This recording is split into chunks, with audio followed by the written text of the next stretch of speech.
It's story time.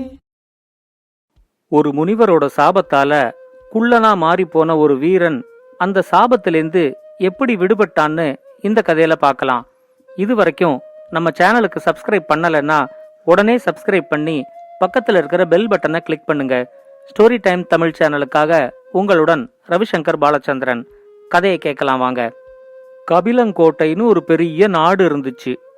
அந்த நாட்டோட தளபதி பேரு மாயராஜன். அவருக்கு ஒரே பொண்ணு. அந்த பொண்ணு பேரு நந்தினி. அவர் அந்த நாட்டுக்கு தளபதிங்கிறதுனால காலாட்படை, குதிரைப்படை, யானைப்படை, இத மாதிரி நாட்டோட போர் படை எல்லாமே அவரோட தலைமையில தான் இயங்கிக்கிட்டு இருந்துச்சு. அந்த நாட்டோட உள்நாட்டு நிர்வாகம், கோட்டை காவல், ராஜாவோட மெய்காப்பாளர் பணி, இதை எல்லாத்தையும் காளவீரன் அப்படின்னு ஒருத்தர் தான் கவனிச்சுக்கிட்டு இருந்தாரு. காளவீரன் சொல்றதான் ராஜா கேக்குறாரு அப்படிங்கிற பொறாமை குணத்தினால மாயராஜனுக்கு காளவீரனையும் அவனோட பையன் நந்தனையும் கொஞ்சம் கூட பிடிக்காது. நந்தன் இயல்பாவே மிகப்பெரிய வீரன்கிறதுனால மாயராஜனுக்கு அப்புறமா நந்தன் தான் அந்த நாட்டோட தளபதியா வருவான் அப்படின்னு வேற ஊர்ல எல்லாரும் பேசிக்கிட்டாங்க. நந்தன் மிகப்பெரிய வீரன்கிறது மாயராஜனுக்கு நல்லா தெரிஞ்சிருந்துச்சு. ஆனாலும் தன்னோட பதவிக்கு அவன்தான் போட்டியா இருக்கான் அப்படிங்கறதுனால நந்தனை மாயராஜனுக்கு கொஞ்சம் கூட பிடிக்கல. நந்தனும் நந்தினியும் ஒரே குருகுலத்துல தான் ஒன்னா படிச்சாங்க. அவங்க ரெண்டு பேரும் பழகிறது பிடிக்காம மாயராஜன் அடிக்கடி நந்தினிய திட்டிக்கிட்டு இருந்தாரு.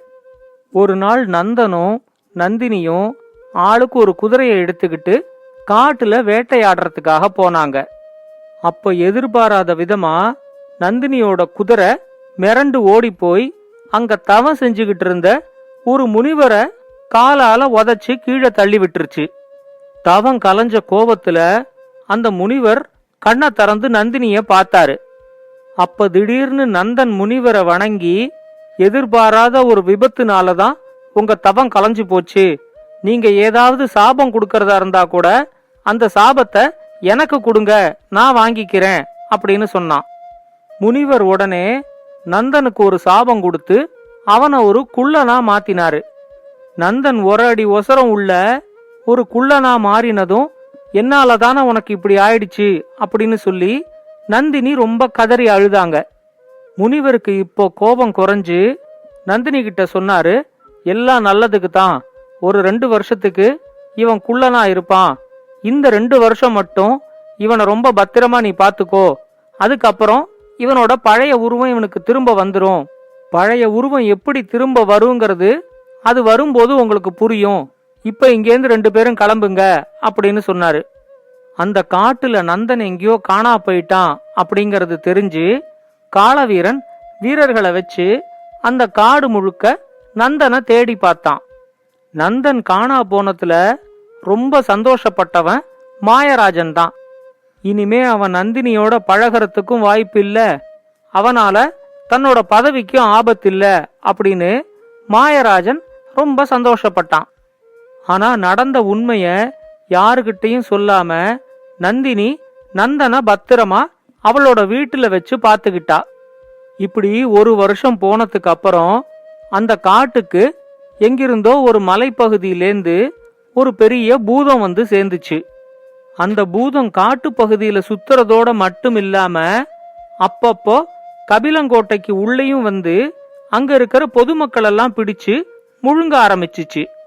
அந்த நாட்டு ராஜா மாயராஜனை கூப்பிட்டு, நீ படைகளெல்லாம் திரட்டிக்கிட்டு போய் அந்த பூதத்தோட சண்டை போட்டு அந்த பூதத்தை ஒண்ணு கொன்னுடு, அப்படி இல்லைன்னா நம்ம காட்டை விட்டு அது வேற எங்கேயாவது விரட்டி விட்டுடு அப்படின்னு சொன்னாரு.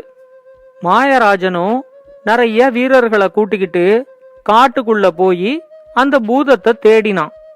ஆனா பூதத்தை நேர பார்த்ததும் மாயராஜன் கூட்டிக்கிட்டு போன வீரர்கள் எல்லாம் பயந்து போய் இங்கேயும் அங்கேயும் ஓட ஆரம்பிச்சாங்க. அதுக்குள்ள அந்த பூதம் ஒரு 10 வீரர்களை பிடிச்சு வாயில போட்டு முழுங்கிருச்சு. மாயராஜனும் இப்போதைக்கு தப்பிச்சா போதும் அப்படின்னு சொல்லி மிச்சம் இருக்கிற வீரர்களை கூட்டிக்கிட்டு கபிலங்கோட்டைக்கே ஓடி வந்துட்டாரு. பூதத்தை கொல்ல முடியாம தப்பிச்சு ஓடி வந்ததை நினைச்சு மாயராஜன் ரொம்ப வருத்தப்பட்டாரு. அவரோட வருத்தத்தை புரிஞ்சுக்காம ராஜா வேற, நந்தன் மட்டும் இப்ப இருந்தா அந்த பூதத்தை கண்டிப்பா இங்கேருந்து துரத்தி விட்டுருப்பான் அப்படின்னு சொன்னது அவருக்கு இன்னும் ரொம்ப வருத்தமா இருந்துச்சு. ராஜா கிட்ட இன்னொரு தடவை நான் அதிக வீரர்களோட போய் அந்த பூதத்தை கண்டிப்பா தோக்கடிச்சிட்டு வரேன் அப்படின்னு அப்போதைக்கு அவரு சொன்னாரு. ஆனா முதல் தடவை நடந்த தோல்வினால பூதத்தோட சண்டை போடுறதுக்கு வீரர்கள் யாரும் தயாராவே இல்ல. இப்படியே இன்னும் 1 வருஷம் போச்சு. ஆனா பூதத்தை கட்டுப்படுத்தவே முடியல. மாயராஜன் இப்பெல்லாம் பூதத்தை சண்டை போட்டு தோற்கடிச்சு துரத்த முடியும் அப்படிங்கிற நம்பிக்கை போய் ஏதாவது ஒரு மந்திரவாதியோட உதவியோட அந்த பூதத்தை விரட்டி விடலாம் அப்படிங்கிற மாதிரியான முயற்சி எல்லாம் செஞ்சுக்கிட்டு இருந்தாரு. இந்த சமயத்துல தான் நந்தினியோட பிறந்த நாளுக்காக காட்டுல இருக்கிற காளி கோவிலுக்கு அவ போகிற மாதிரி ஆச்சு. காளி கோயிலுக்கு போகும்போது அவ யாருக்கும் தெரியாம நந்தனையும் ஒரு பெட்டிக்குள்ள போட்டு கூட கூட்டிக்கிட்டு போனான். மாயராஜன் பூதத்தால நந்தினியோட உயிருக்கு எந்த ஆபத்தும் வந்துடக்கூடாது அப்படிங்கறதுனால நந்தினிக்கு காவலா 200 வீரர்களை அனுப்பிவிட்டாரு. இவங்க நடு காட்டுல அந்த காளி கோயில நெருங்கும் போது எங்கேந்தோ திடீர்னு அந்த பூதம் அங்க வந்துச்சு.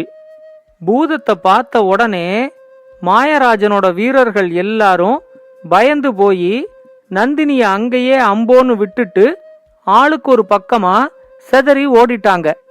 நந்தினி மட்டும் பூதத்துக்கிட்ட தனியா மாட்டிக்கிட்டா அப்படின்னு தெரிஞ்சதும் பெட்டிய திறந்துகிட்டு நந்தன் வெளியே வந்தான். அப்பதான் முதல் தடவையா அவனும் அந்த பூதத்தை பாக்கறான்.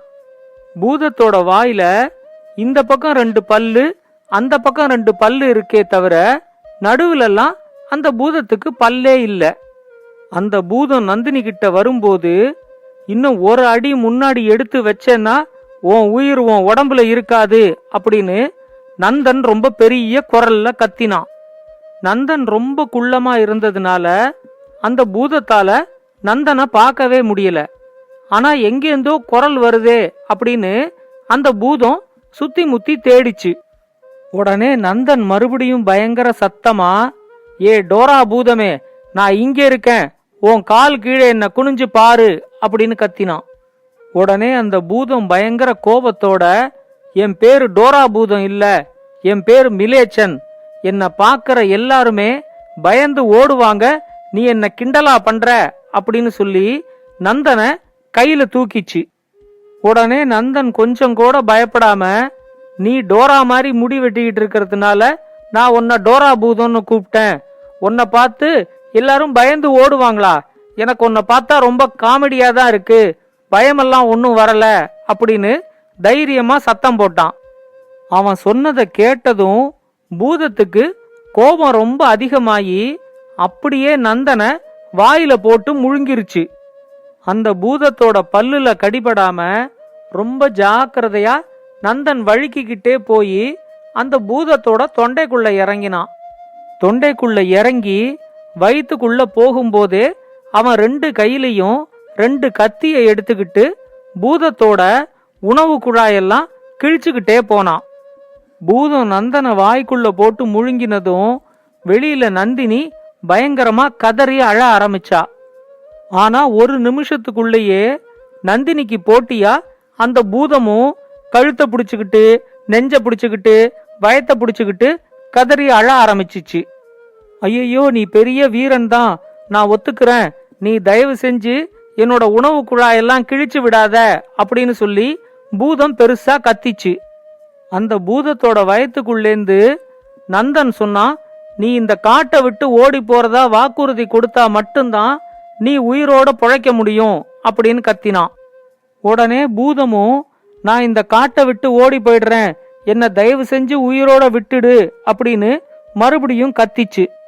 நடக்கிறத எல்லாத்தையும் ஆச்சரியமா நந்தினி பாத்துக்கிட்டு இருந்தா. உள்ளேந்து நந்தன் அந்த பூதத்துக்கிட்ட சொன்னா, நீ உன்னோட வாய நல்ல பெருசா திறந்து நாக்க வெளிய நீட்டி நல்லா குனிஞ்சு நில்லு அப்படின்னு கத்தினான். பூதமும் அவன் சொன்ன மாதிரி நின்ன உடனே நந்தன் பூதத்தோட உணவு குழாயை பிடிச்சுக்கிட்டு மேலே ஏறி வந்து அதோட தொண்டை வழியா அதோட வாய்க்குள்ள வந்து அதோட நாக்குல சறுக்கு மரம் சறுக்கிற மாதிரி சைன்னு சறுக்கிக்கிட்டே வந்து பொத்துன்னு கீழே குதிச்சான். நந்தனோட உடம்பு முழுக்க அப்படியே ரத்தத்துல குளிச்சுட்டு வந்த மாதிரி இருந்துச்சு. நந்தினி அவளோட கர்ச்சீஃபை எடுத்து நந்தனோட முகத்தை தொடச்சு விட்டா.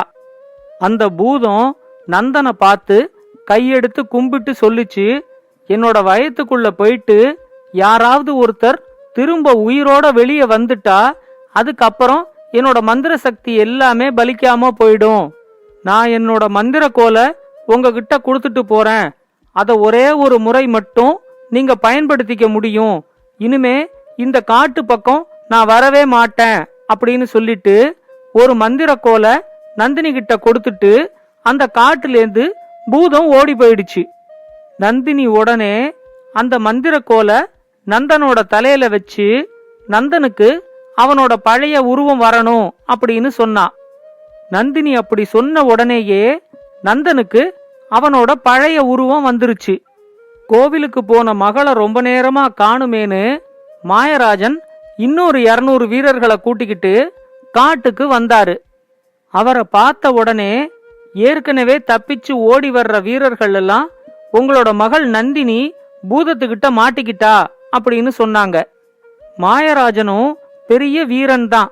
ஆனா அவங்க சொல்றத கேட்ட உடனே அவரோட உடம்பு அப்படியே நடுங்கிச்சு. எப்படியாவது நந்தினிய பூதத்துக்கிட்டேந்து காப்பாத்தணும் அப்படின்னு அவரு காளி கோயில் இருக்கிற இடத்துக்கு வந்தப்போ அங்க நந்தனையும் நந்தினியையும் அவரு பார்த்தாரு.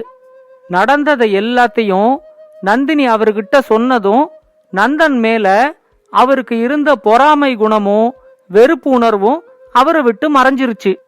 பூதத்தை இந்த காட்டை விட்டே விரட்டி அடிச்ச நந்தன் தான் இனிமே இந்த நாட்டோட புதிய தளபதி அப்படின்னு ராஜா கிட்ட நானே சொல்ல போறேன் அப்படின்னு மாயராஜன் சொன்னாரு.